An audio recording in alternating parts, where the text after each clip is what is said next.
जम्मू कश्मीर के पहलगाम में हुआ हमला सिर्फ एक आतंकी हमला नहीं था, यह भारत की आत्मा पर हमला था।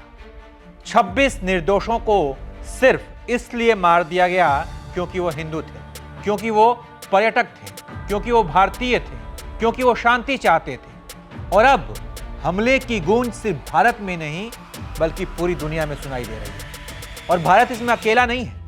आतंक के खिलाफ लड़ाई में अब अमेरिका का भी भारत को साथ मिल गया है।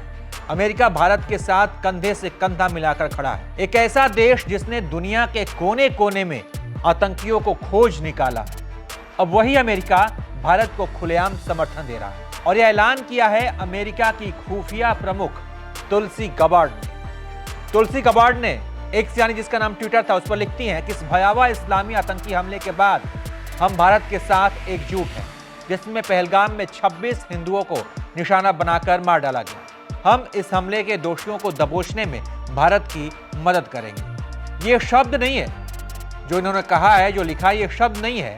ये दुनिया की सबसे बड़ी ताकत की चेतावनी है उन आतंकियों के लिए जो आज कश्मीर की धरती पर खून बहा रहे हैं। और ये जवाब है उन लोगों के लिए जो इस हमले की आड़ में राजनीति कर रहे हैं, सवाल पूछ रहे हैं कि कौन जिम्मेदार है, कैसे हमला हुआ, सिस्टम नाकाम हुआ, अपनी सरकार पर सवाल खड़े कर रहे हैं। खैर, भारत सरकार ने साफ कर दिया है कि इस बार कोई माफी नहीं, किसी भी कीमत पर नहीं।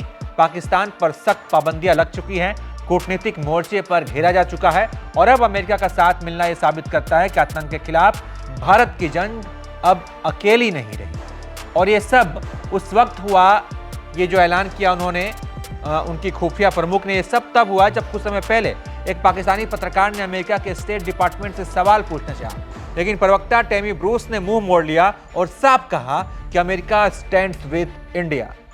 तो अब सवाल आपसे है कि क्या आप भी आतंकियों की भाषा बोलने वालों का साथ देंगे, या ये हमला सिर्फ 26 लोगों पर नहीं था, ये हमला था हिंदुस्तान की छाती पर और अब जवाब भारत देगा पूरी दुनिया की मदद से।